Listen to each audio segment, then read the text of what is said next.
E se eu te dissesse que uma jovem índia de apenas 18 anos foi forçada a um casamento arranjado na Amazônia, mas acabou fugindo com o irmão do próprio noivo na noite da cerimônia? O que aconteceu depois deixou toda a comunidade em choque. Até onde alguém consegue ir por amor e liberdade? O que acontece quando tradições familiares colidem com o direito de escolha? Essa história vai te mostrar como a coragem de dois jovens desafiou um sistema inteiro e transformou para sempre o destino de uma aldeia. Escreve aí nos comentários de qual cidade você está assistindo. E se você acredita que em toda a história existe um lado bonito, se inscreve no canal e ativa o sininho. Porque o que você vai ver agora vai te emocionar de um jeito que você não imagina. O céu alaranjado começava a se despedir sobre a aldeia Tupinambarana, às margens do rio Amazonas. Maia observava seu reflexo na água do rio, enquanto suas mãos tremiam ao tentar lavar o rosto. As pinturas tradicionais em seu corpo contrastavam com os olhos marejados. A jovem índia de 18 anos sentia como se cada símbolo desenhado em sua pele fosse uma corrente invisível, prendendo-a a um destino que não escolheu. Amanhã, você será a esposa de Raoni, filho do fazendeiro Almeida. É uma honra para nossa família. Ele trará proteção e recursos para nossa aldeia, repetia seu pai, Tupã, o líder do pequeno grupo indígena que lutava para preservar suas terras contra madeireiros e grileiros. Maia sabia o que aquelas palavras realmente significavam. Uma troca, um acordo comercial disfarçado de aliança. Seu corpo e sua juventude em troca da promessa de que as motosserras parariam de roncar ao redor da floresta que sempre chamou de lar. Raoni Almeida tinha 40 anos. Era conhecido na região por seu temperamento explosivo e pela forma como tratava os trabalhadores em sua fazenda. Maia o tinha visto apenas 3 vezes, sempre acompanhado de capangas armados e sempre com aquele olhar que a fazia sentir-se nua, vulnerável, um objeto a ser adquirido. Naquela noite, enquanto as mulheres mais velhas preparavam sua indumentária tradicional para o casamento, Maia tentava controlar as lágrimas. Iracema, sua avó, percebeu o sofrimento silencioso da neta e apertou sua mão quando as outras saíram. Nem sempre foi assim, minha filha, sussurrou a anciã. Antigamente, nossas mulheres escolhiam seus companheiros. Nossos casamentos eram celebrações de amor, não de medo. Maia abraçou a avó, sentindo o cheiro de ervas e fumaça impregnado em seus cabelos grisalhos. Era talvez a última vez que sentiria aquele abraço protetor. Vovó, não posso fazer isso. Não consigo imaginar minha vida ao lado dele. Sei disso, minha pequena guerreira, mas seu pai acredita que está salvando a todos nós. Os Almeida são poderosos demais para enfrentarmos diretamente. O amanhecer trouxe consigo o peso da cerimônia. A aldeia estava decorada com flores silvestres e folhagens. Os tambores começaram a soar quando o primeiro raio de sol tocou o rio. Maia foi vestida com as tradicionais penas de arara vermelha, símbolos de fertilidade e continuidade. Seu corpo inteiro havia sido pintado com genipapo em intrincados padrões que contavam a história de sua linhagem. Os convidados começaram a chegar. Primeiro, os membros da aldeia, com olhares divididos entre admiração pela beleza da noiva e pena por seu destino conhecido. Depois, vieram os funcionários da Fazenda Almeida, seguidos por políticos locais e fazendeiros vizinhos, todos interessados em testemunhar aquela união histórica, como chamavam. Finalmente, uma comitiva de 3 carros pretos estacionou próxima à aldeia. Do primeiro, desceu Raoni, vestindo um terno caro que parecia desconfortável no calor amazônico. Seu rosto suado exibia um sorriso de conquista, não de amor. Do segundo carro, saiu José Almeida, o patriarca, um homem de postura rígida e olhar calculista. O terceiro carro trouxe uma surpresa para todos. Um jovem de aproximadamente 25 anos, vestindo calça jeans e camisa simples, desceu com expressão desconfortável. Tinha os mesmos traços fortes da família Almeida, mas seus olhos carregavam uma gentileza ausente nos parentes. Aquele é Lucas, o filho mais novo, sussurrou Iracema para Maia. Dizem que estudou fora em São Paulo.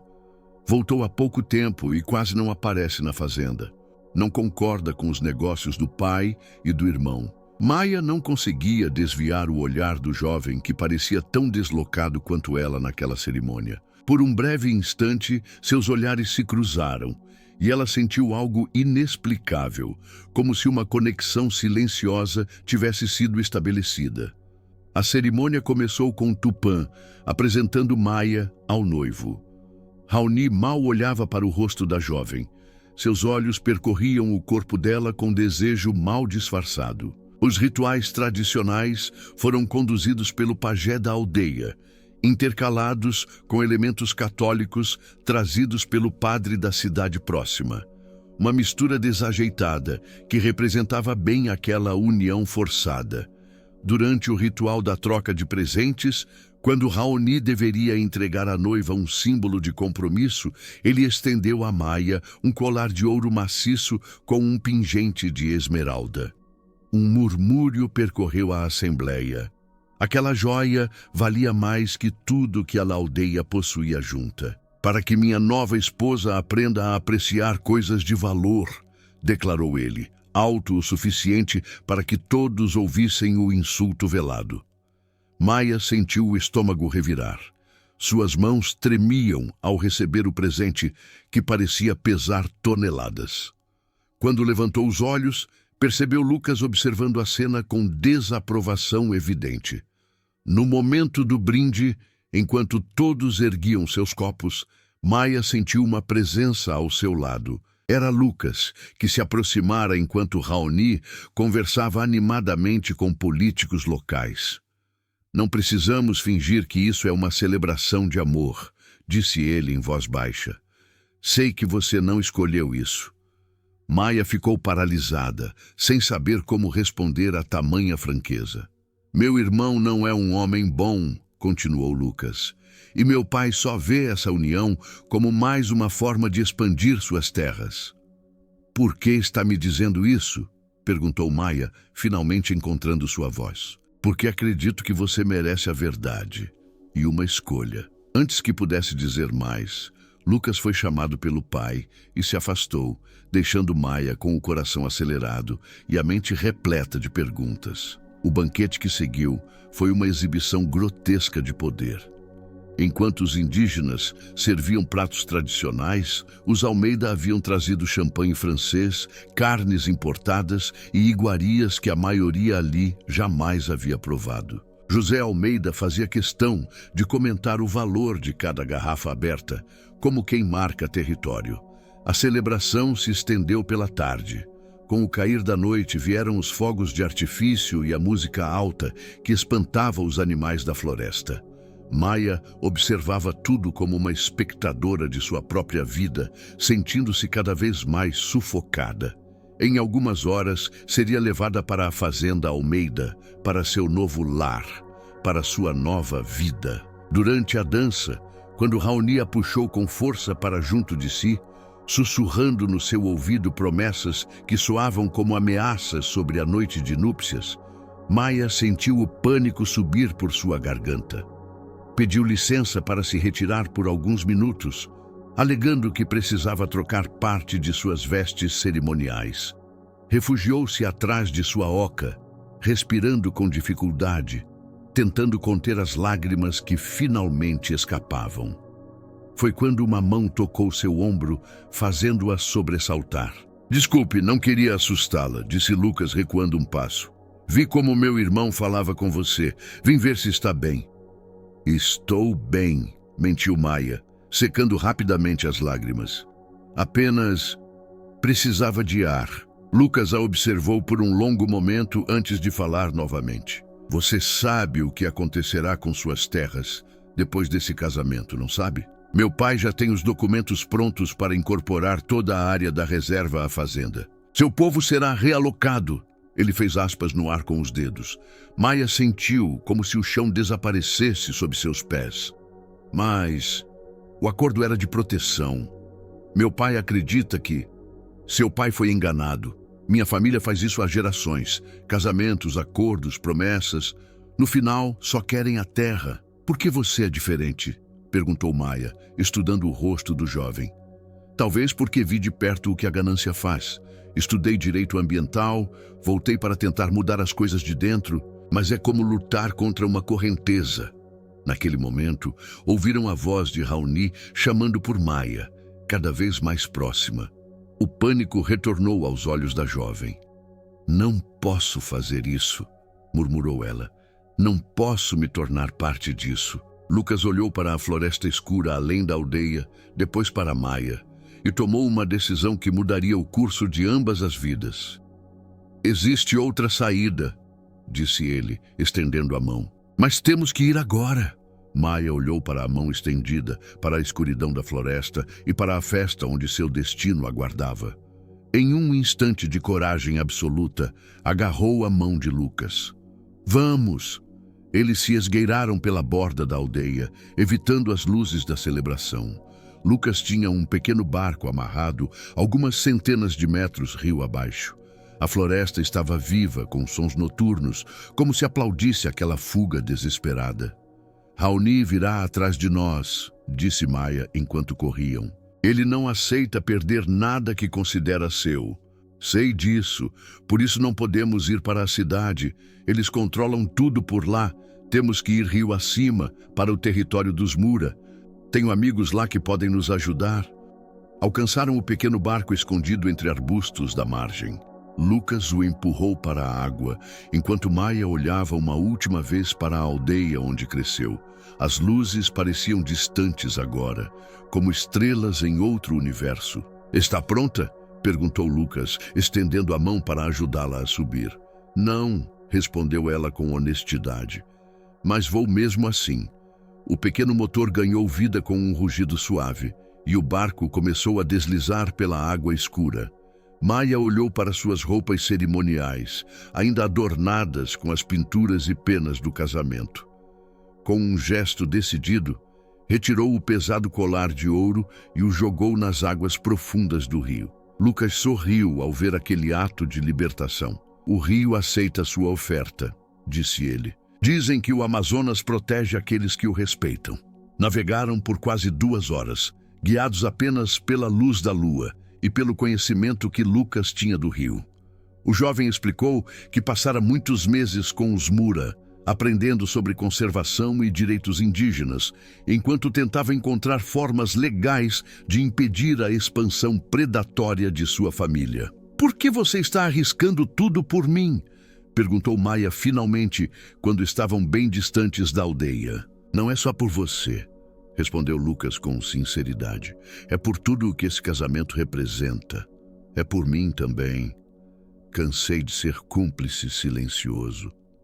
A primeira luz do amanhecer começava a colorir o horizonte, quando ouviram o inconfundível som de motores potentes cortando a água atrás deles. Lucas olhou para trás e viu 3 lanchas rápidas se aproximando. Eles nos encontraram mais rápido do que pensei, disse, acelerando o pequeno barco ao máximo. Devem ter rastreado meu celular.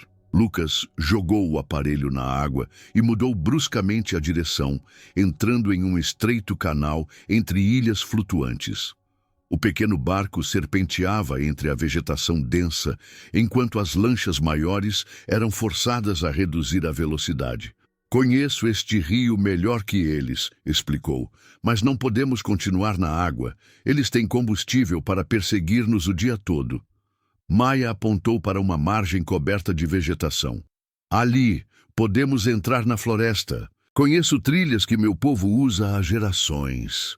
Encostaram o barco e o camuflaram rapidamente com galhos e folhas. Lucas pegou uma pequena mochila que mantinha no barco, um kit de sobrevivência básico que sempre carregava em suas expedições. Você sabe usar isso? Perguntou ele, estendendo um facão a Maia. Ela pegou a ferramenta com familiaridade. Nasci na floresta, lembra? Adentraram a mata densa enquanto os sons dos motores se aproximavam do local onde haviam abandonado o barco. Maia liderava agora, movendo-se com a graça silenciosa de quem cresceu entre árvores e sombras. Precisamos criar distância, sussurrou ela. Raoni traz capangas que sabem rastrear, ex-garimpeiros, caçadores ilegais. Caminharam por horas, subindo em direção a terras mais altas. O calor e a umidade da floresta amazônica testavam os limites de ambos. Lucas, apesar de sua experiência com tribos locais, sentia o corpo protestar contra aquela marcha forçada. Maia, por outro lado, parecia ganhar força a cada passo que a afastava de seu destino indesejado. Por volta do meio-dia, alcançaram um pequeno riacho de águas cristalinas. Maia fez sinal para que parassem. Precisamos descansar e beber água, disse ela. Mas não podemos deixar rastros. Ela ensinou Lucas como pisar sobre pedras, como dobrar galhos sem quebrá-los, como se mover sem deixar um caminho visível. O jovem observava admirado a sabedoria ancestral que fluía naturalmente através dela. Enquanto bebiam água e comiam algumas frutas que Maia identificou como seguras, ouviram ao longe o som de vozes masculinas e cachorros latindo. Trouxeram cães de caça, sussurrou Lucas, tensionando o corpo. Isso vai dificultar as coisas, respondeu Maia, pensativa. Precisamos confundir o cheiro. Ela levou Lucas até uma planta de folhas largas e odor forte. Esfregue isso em suas roupas e pele. O cheiro é tão potente que confunde o faro dos cães. Seguiram em frente, agora movendo-se parcialmente pelo leito do riacho para não deixar pegadas. O som dos perseguidores ora se aproximava, ora se distanciava, numa dança macabra que testava seus nervos. No final da tarde, alcançaram uma área onde a floresta se abria em uma pequena clareira natural. Maia reconheceu o local. Estamos perto do território Mura, disse ela com alívio. Mais algumas horas e estaremos em segurança. Foi quando o primeiro tiro ecoou pela floresta, atingindo uma árvore a centímetros da cabeça de Lucas. Corra! Gritou ele, puxando Maia para a cobertura das árvores. Mais tiros seguiram o primeiro, enquanto vozes raivosas gritavam ordens de rendição. Maia reconheceu a voz de Raoni entre elas, destilando ameaças que gelavam seu sangue. Seu irmão quer matá-lo, disse ela enquanto corriam. Não seria a primeira vez que tentou, respondeu Lucas com amargura. Correram em zigue-zague entre as árvores enquanto as balas silvavam ao seu redor. A floresta, que antes parecia um refúgio, agora parecia fechada demais, cheia de obstáculos que retardavam sua fuga. Maia tropeçou em uma raiz exposta e caiu com um grito abafado. Lucas voltou para ajudá-la e viu que seu tornozelo estava torcido, começando a inchar rapidamente. Não posso correr, disse ela, o desespero evidente em sua voz. Você precisa ir. Alcance os Mura, busque ajuda. Não vou deixá-la, respondeu Lucas com firmeza, passando o braço dela por seus ombros. Viemos juntos até aqui, continuaremos juntos. O som dos perseguidores se aproximava cada vez mais. Lucas olhou ao redor, buscando uma saída quando Maia apontou para cima. As árvores, disse ela. Podemos subir e nos esconder na copa. Eles vão passar direto se não nos virem. Era uma ideia arriscada, especialmente com o tornozelo de Maia, mas não tinham muitas opções. Lucas ajudou-a a subir em uma árvore de tronco largo e galhos abundantes, cuja copa se entrelaçava com várias outras, formando quase um segundo piso da floresta. Mal haviam se acomodado entre galhos e folhas quando o grupo de perseguidores passou por baixo. Eram 8 homens armados, liderados por Raoni, que tinha o rosto contorcido de fúria. Os cães farejavam o chão confusos, o cheiro das plantas que haviam usado aparentemente funcionando. Eles não podem ter desaparecido, gritava Raoni. Quero a cabeça do meu irmão e quero aquela selvagem de volta, viva! Maia sentiu um arrepio percorrer sua espinha ao ouvir aquelas palavras. Lucas apertou sua mão, transmitindo uma segurança que ele mesmo não sentia. O grupo passou, continuando na direção em que vinham correndo antes. Por alguns minutos, Maia e Lucas permaneceram imóveis, apenas respirando, tentando acalmar seus corações acelerados. Eles vão perceber que perderam nossa trilha, sussurrou Lucas. Precisamos mudar de direção. Maia assentiu, olhando para a copa das árvores ao redor. Podemos seguir por cima, sugeriu. De árvore em árvore, por pelo menos algumas centenas de metros. Assim não deixamos rastros no chão. Lucas olhou para ela com admiração. Você realmente nasceu para a floresta. Por quase uma hora, moveram-se como sombras pelo dossel da floresta, pulando de galho em galho, ajudando-se mutuamente nos trechos mais difíceis. O tornozelo de Maia pulsava de dor, mas ela ignorava o desconforto, focada apenas em seguir em frente. Quando finalmente desceram, estavam em uma área diferente da floresta, onde o subbosque era menos denso e uma pequena elevação oferecia visão parcial do entorno. Precisamos cuidar do seu tornozelo, disse Lucas, examinando o inchaço. E precisamos descansar. Não dormimos desde ontem. Maia concordou, sentindo o cansaço finalmente dominá-la, agora que a adrenalina diminuía. Lucas improvisou uma compressa fria com folhas molhadas e envolveu o tornozelo de Maia com uma tira de tecido rasgada de sua própria camisa. Você sabe bastante sobre primeiros socorros na floresta, comentou ela. Aprendi com os Mura, respondeu ele com um pequeno sorriso. E com alguns livros também. Sempre quis ser mais útil do que apenas o filho rebelde dos Almeida. A noite caiu rapidamente, como sempre acontece na Amazônia. O calor sufocante deu lugar a uma umidade fresca, e os sons da floresta mudaram conforme as criaturas noturnas assumiam seu turno. Lucas construiu um pequeno abrigo com galhos e folhas largas, criando um espaço protegido onde poderiam descansar sem serem facilmente vistos.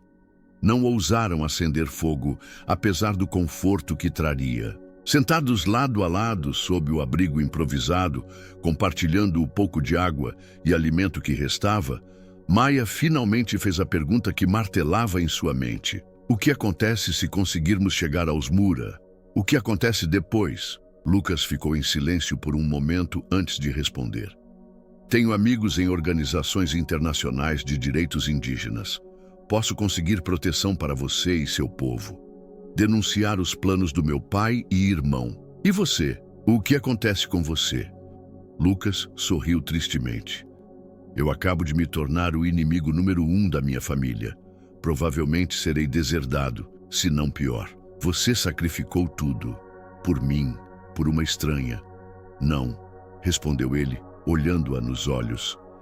Por algo maior que nós dois. Por fazer a coisa certa, pelo menos uma vez na vida.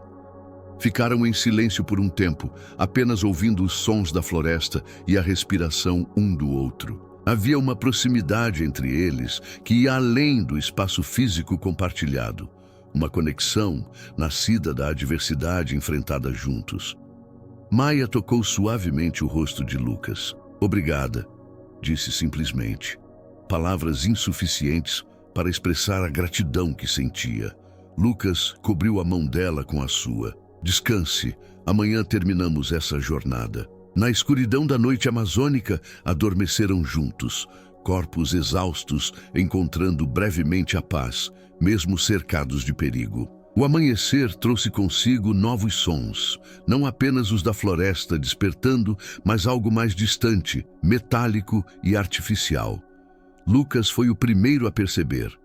Helicópteros, disse ele, despertando Maia. Estão varrendo a área de cima. O pânico retornou aos olhos da jovem.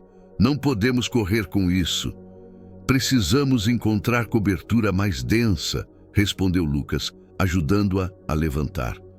O tornozelo de Maia estava melhor, embora ainda dolorido. Começaram a se mover em direção a uma área onde a copa das árvores era mais fechada, dificultando a visão aérea. O som do helicóptero crescia, aproximando-se em círculos cada vez menores. Eles sabem que estamos nesta área, disse Lucas, a preocupação evidente em sua voz. Devem ter encontrado algum rastro nosso. Continuaram avançando, mantendo-se sempre sob a proteção das copas mais densas. Maia liderava novamente seu conhecimento da floresta, guiando-os por caminhos quase invisíveis. Foi quando ouviram vozes à frente, não as vozes agressivas de seus perseguidores, mas vozes calmas, falando em uma língua indígena que Maia reconheceu imediatamente. "Mura!" sussurrou ela com esperança.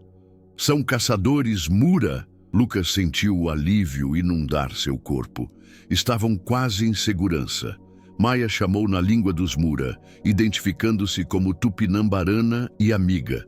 3 homens surgiram entre as árvores, inicialmente desconfiados, arcos nas mãos. Quando viram Maia em suas vestes cerimoniais parcialmente rasgadas e Lucas ao seu lado, expressões de compreensão cruzaram seus rostos. O mais velho dos 3 aproximou-se. "Sabemos quem são vocês", disse em português. "Notícias correm rápido pela floresta. Os espíritos nos avisaram sobre 2 fugitivos, uma noiva que recusou seu destino e um homem branco que desafiou sua própria tribo." Lucas deu um passo à frente. "Estou procurando Pajé Baré. Ele me conhece." O ancião assentiu. "Baré espera por vocês. Sigam-nos mais rápido. Os homens maus com armas estão próximos." Seguiram os caçadores Mura por trilhas invisíveis aos olhos não treinados. O helicóptero continuava circulando, mas parecia não conseguir detectá-los sob a densa cobertura vegetal. Após cerca de 1 hora de caminhada, alcançaram a aldeia Mura, uma comunidade maior e mais estruturada que a de Maia, com ocas tradicionais, mas também algumas estruturas de alvenaria, incluindo uma pequena escola e um posto de saúde. Foram recebidos pelo Pajé Baré, um homem de idade indefinível, com o rosto marcado por linhas de sabedoria e olhos que pareciam ver além do visível. Ele abraçou Lucas como a um filho há muito perdido. "O jovem Almeida que tem coração de índio", disse ele com um sorriso. "Os espíritos me mostraram que você retornaria em tempos de crise." Lucas apresentou Maia, explicando brevemente sua situação. O pajé ouviu atentamente, assentindo ocasionalmente, seus olhos avaliando a jovem com interesse. "Sua fuga causou grande agitação", disse ele finalmente. "O fazendeiro Almeida mobilizou policiais, políticos. Dizem que vocês são criminosos, que o rapaz sequestrou a noiva do irmão, que roubou dinheiro da família." Lucas balançou a cabeça, desgostoso, mas não surpreso. "Meu pai sempre foi bom em distorcer a verdade, em transformar vítimas em culpados." "E o que é a verdade, jovem Almeida?" perguntou o pajé, seus olhos penetrantes fixos em Lucas. "A verdade é que meu pai e meu irmão planejavam usar esse casamento para tomar as terras dos Tupinambarana. A verdade é que Maia seria apenas um troféu para Raoni, não uma esposa respeitada. Verdade é que não pude ficar parado vendo mais uma injustiça acontecer em nome do progresso e do lucro." O pajé sorriu, satisfeito com a resposta. "E qual é seu plano agora?" "Não podem ficar aqui para sempre. Os Almeida têm longos braços." "Tenho contatos", respondeu Lucas. "Jornalistas, ONGs internacionais, advogados em Manaus comprometidos com causas indígenas. Preciso apenas de um telefone e de alguns dias para mobilizá-los." Maia, que havia permanecido em silêncio, deu um passo à frente. "E meu povo? Minha família? O que acontecerá com eles?" O pajé colocou uma mão gentil no ombro da jovem. "Seu povo está seguro por enquanto. Raoni Almeida está focado em encontrar vocês 2. Mandei mensageiros para alertar seu pai sobre os verdadeiros planos dos Almeida. Ele está preparado agora." As palavras trouxeram algum alívio a Maia, mas não dissiparam completamente sua preocupação. O pajé conduziu-os a uma oca afastada das demais, onde poderiam descansar e recuperar-se. Forneceu roupas limpas, comida e ervas medicinais para o tornozelo de Maia. "Descansem", disse ele. "Amanhã falaremos sobre como enfrentar a tempestade que vocês desencadearam." Deixados sozinhos pela primeira vez desde a fuga, Maia e Lucas permitiram-se um momento de verdadeiro descanso. O alívio de estarem temporariamente seguros era quase tão esmagador quanto o medo que haviam sentido durante a perseguição. "Sinto que estou respirando pela primeira vez em dias", disse Maia, sentada numa esteira de palha. Lucas sorriu, sentando-se ao seu lado. "Você foi incrível. Sua coragem, seu conhecimento da floresta. Sem você, eu não teria conseguido. Sem você, eu estaria casada com Raoni agora", respondeu ela, estremecendo ao pensar no que poderia ter sido seu destino. Um silêncio confortável caiu entre eles. Não o silêncio tenso da floresta durante a fuga, mas um silêncio íntimo, cheio de significados não pronunciados. "O que acontece depois disso tudo?", perguntou Maia finalmente. "Quando a poeira baixar, você voltará para sua vida na cidade?" Lucas olhou para suas próprias mãos antes de responder. "Não tenho mais uma vida para voltar. Quando desafiei minha família, queimei todas as pontes, mas não me arrependo." "E o que fará?" "Continuarei lutando. Pelos direitos indígenas, pela proteção da floresta. É o que sempre quis fazer, só não tinha coragem suficiente para comprometer-me completamente." Ele olhou para Maia, seus olhos transmitindo uma pergunta não formulada. "E você? Voltará para sua aldeia?" Maia ponderou a pergunta. Sua vida havia mudado irrevogavelmente nas últimas 48 horas. "Não sei se posso voltar. Não da mesma forma. Quebrei tradições, desafiei meu pai. Mesmo que ele entenda por que fugi, outros não entenderão." "Você poderia estudar", sugeriu Lucas. "Há programas para jovens indígenas nas universidades. Você poderia se tornar uma voz para seu povo, como sempre quis." Maia olhou para ele surpresa. "Como sabe que esse era meu desejo?" Lucas sorriu. "Vi como você observava os livros que trouxe para a cerimônia. Como seus olhos brilhavam quando mencionei meus estudos. Reconheço a sede de conhecimento quando a vejo." Maia sentiu algo despertar dentro de si. Uma possibilidade, um futuro que nunca havia considerado verdadeiramente possível. "Eu gostaria disso", disse ela suavemente. "Aprender para depois ensinar. Trazer conhecimento de volta para meu povo." Lucas estendeu a mão, tocando gentilmente o rosto de Maia. "Você seria incrível. Já é incrível." O momento foi interrompido por um jovem Mura, entrando apressadamente na oca.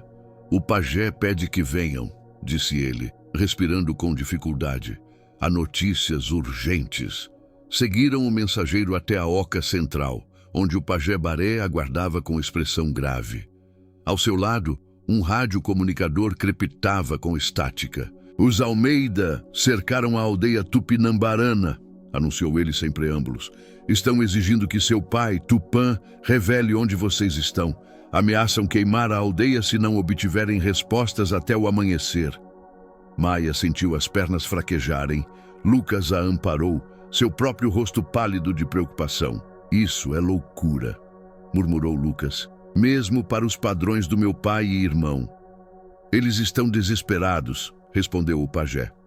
"Você expôs o plano deles ao fugir com a noiva. Agora precisam silenciar vocês antes que a verdade se espalhe ainda mais." "Temos que fazer algo", disse Maia, o desespero evidente em sua voz. "Não posso deixar meu povo sofrer por minha causa." "Se voltarmos, eles nos matarão", argumentou Lucas. "Ou pior, e ainda assim atacarão a aldeia depois." O pajé ergueu a mão, silenciando ambos. "Há outro caminho. Os jornalistas que Lucas mencionou, se pudéssemos trazê-los aqui, agora, com câmeras, com testemunhas internacionais, os Almeida não ousariam atacar com o mundo observando." Lucas assentiu lentamente, compreendendo o plano. "Posso contatá-los. Tenho um amigo na rede amazônica que me deve favores.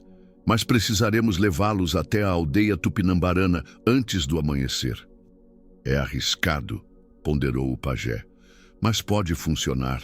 Os Almeida temem a exposição mais do que qualquer outra coisa." Maia olhou de um para o outro, sentindo uma resolução formar-se dentro dela. Eu vou voltar, declarou firmemente. Com ou sem jornalistas. É meu povo, minha responsabilidade. Maia, não. Começou Lucas, mas ela o interrompeu. Fugi porque não queria um casamento forçado, não porque sou covarde. Não ficarei escondida enquanto minha família enfrenta o perigo que ajudei a criar.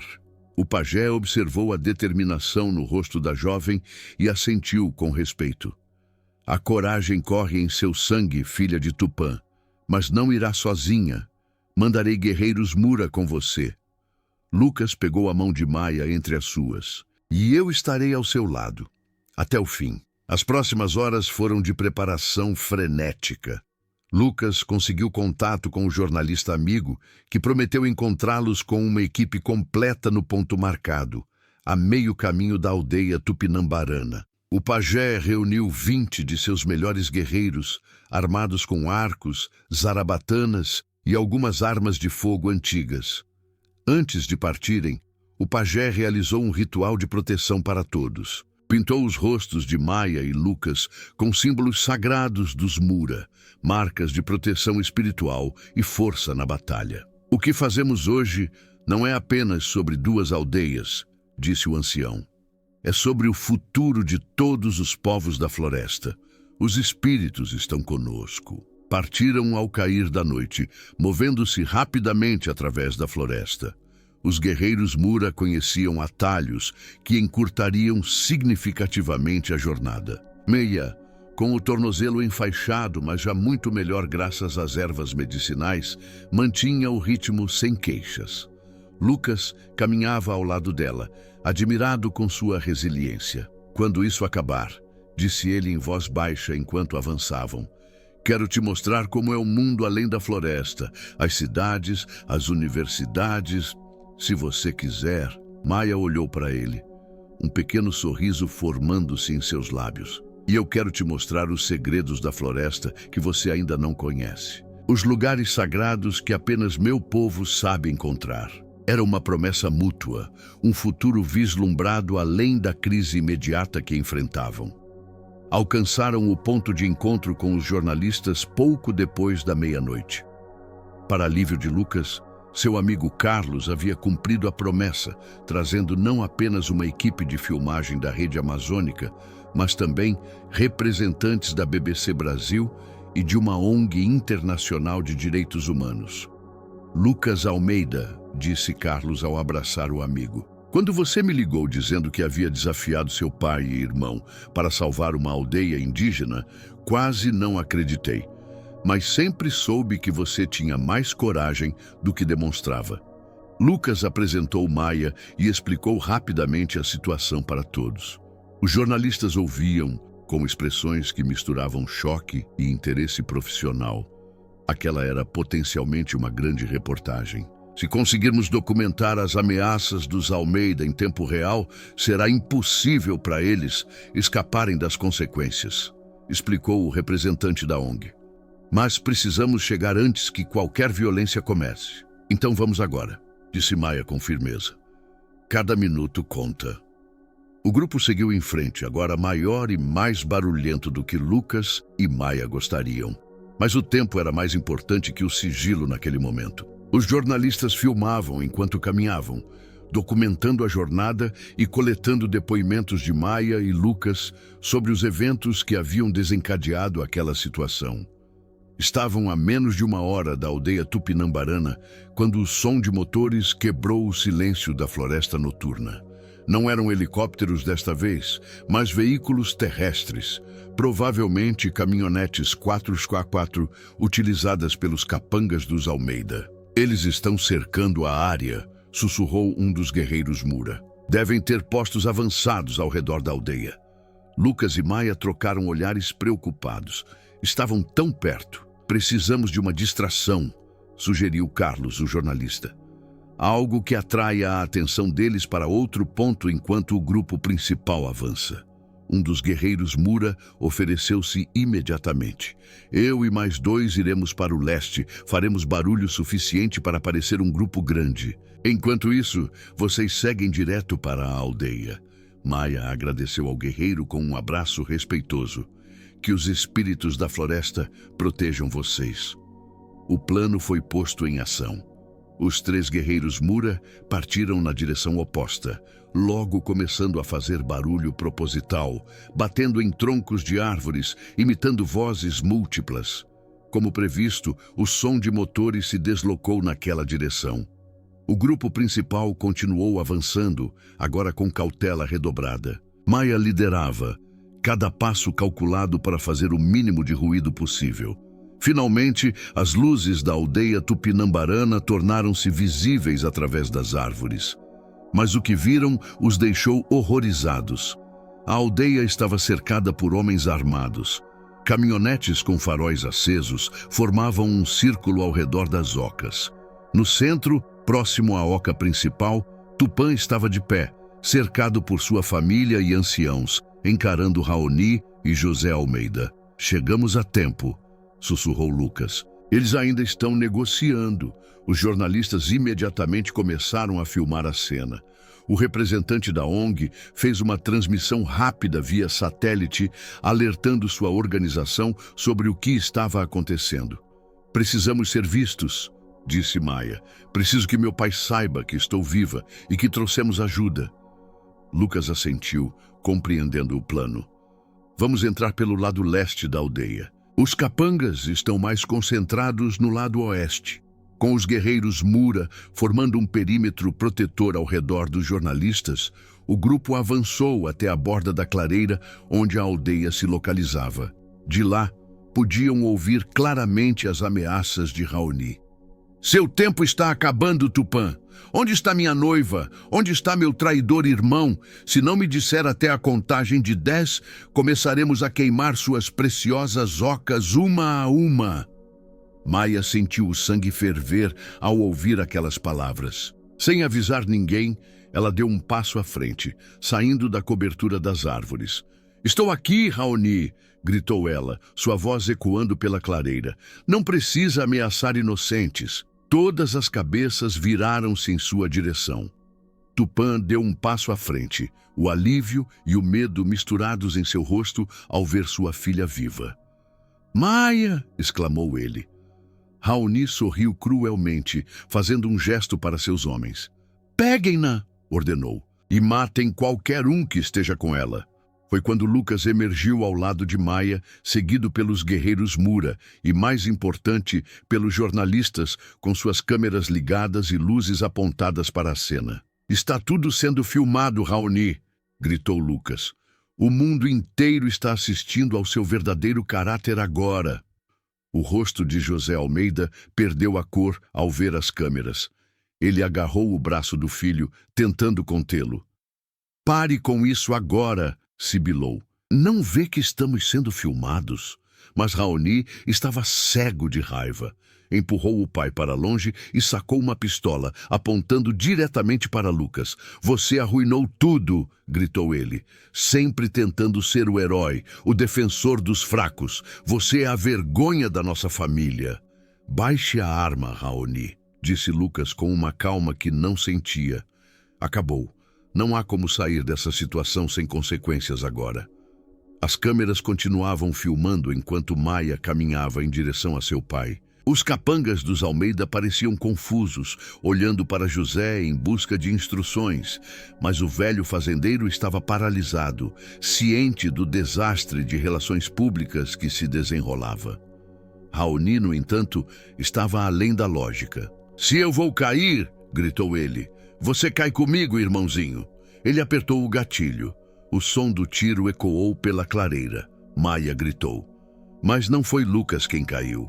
Foi Tupã, que havia se jogado na frente de Lucas no último segundo. O líder tupinambarana cambaleou para trás, sangue manchando sua túnica tradicional. Pai, Maia correu para ele, amparando-o antes que caísse. O caos se instalou. Os guerreiros Mura avançaram, arcos retesados. Os jornalistas continuavam filmando, agora em meio ao tumulto. Os capangas dos Almeida, vendo seu patrão atirar em um líder indígena na frente de câmeras, começaram a recuar. Lucas correu para o lado de Maia, ajudando-a a deitar Tupã gentilmente no chão. Por que fez isso? Perguntou ele ao líder ferido. Por que me salvar? Tupã olhou para Lucas com olhos que começavam a perder o foco. Porque vi a verdade em seus olhos quando protegeu minha filha. Respondeu ele com voz fraca. Você é um homem de honra, filho de uma família sem honra. Maia pressionava a ferida, lágrimas correndo por seu rosto. Fique conosco, pai, por favor. José Almeida finalmente reagiu, agarrando Raoni e arrastando-o em direção a uma das caminhonetes. Vamos embora. Agora, ordenou aos capangas restantes. Mas era tarde demais para uma fuga limpa. Helicópteros surgiram no horizonte, não os dos Almeida desta vez, mas da Polícia Federal, alertada pelo representante da ONG através de sua transmissão via satélite. Eles não irão longe, disse Carlos, o jornalista, aproximando-se de Lucas e Maia. Temos tudo gravado. O tiro, as ameaças, tudo. Um médico da equipe da ONG já examinava Tupã. A bala atravessou o ombro, informou ele. Perdeu sangue, mas vai sobreviver se conseguirmos levá-lo rapidamente para um hospital. Maia soluçou de alívio, apertando a mão do pai. Você vai ficar bem, sussurrou ela. Vamos cuidar de você. Nas horas seguintes, a aldeia tupinambarana transformou-se no centro de uma operação massiva. Helicópteros pousaram, trazendo agentes federais e mais jornalistas. Tupã foi evacuado para um hospital em Manaus, com Maia ao seu lado. As câmeras não paravam de filmar, documentando tudo, enquanto Lucas dava entrevista após entrevista, expondo os planos de sua família contra os povos indígenas da região. José e Raoni Almeida foram interceptados a 50 quilômetros da aldeia, tentando alcançar um aeroporto privado. Foram presos e acusados de múltiplos crimes, desde tentativa de homicídio até conspiração contra povos tradicionais. Uma semana depois, Maia estava sentada ao lado da cama de hospital de seu pai em Manaus. Tupã recuperava-se bem, seu ferimento cicatrizando mais rápido do que os médicos esperavam. Os espíritos da floresta estão comigo, dizia ele, para a descrença dos médicos e divertimento de Maia. Lucas entrou no quarto, trazendo um buquê de flores nativas e um jornal. Bom dia, cumprimentou ele com um sorriso, entregando as flores a Maia e o jornal a Tupã. Pensei que gostaria de ver isso. A manchete era clara. Império Almeida desmorona. Justiça para povos indígenas. A reportagem detalhava como, após as prisões de José e Raoni, investigações revelaram décadas de crimes ambientais, invasão de terras indígenas e corrupção de autoridades. Estão devolvendo as terras disputadas para as comunidades tradicionais, explicou Lucas, e criando um fundo de compensação com os bens apreendidos da família Almeida. Tupã assentiu com satisfação. E você, filho? Como se sente vendo sua família cair? Lucas sentou-se na beirada da cama. Eles deixaram de ser minha família quando escolheram poder e ganância acima de tudo. Minha verdadeira família são aqueles que lutam pelo que é certo. Seu olhar encontrou o de Maia, comunicando sem palavras sentimentos que haviam crescido entre eles durante aqueles dias intensos. Tupã observou a troca de olhares e sorriu. Sabe, Maia me contou sobre seus planos de estudar, de se tornar uma voz para nosso povo.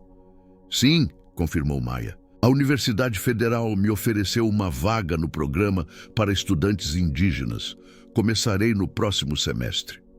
E Lucas foi convidado para coordenar um novo projeto de proteção ambiental na nossa região, acrescentou ela, o orgulho evidente em sua voz. Tupã olhou de um para o outro, sua expressão suavizando-se. Quando tentei forçar um casamento para você, filha, pensei que estava protegendo nosso povo. Estava errado. Você encontrou seu próprio caminho, e um aliado muito mais valioso do que eu poderia ter imaginado. Ele estendeu a mão para Lucas, que a aceitou com respeito. Em nossa tradição, continuou Tupã, quando um homem prova seu valor através de atos de coragem e sacrifício, ele ganha o direito de pedir a mão de uma mulher da tribo. Maia corou intensamente, enquanto Lucas parecia subitamente sem palavras. Tupã riu da reação de ambos.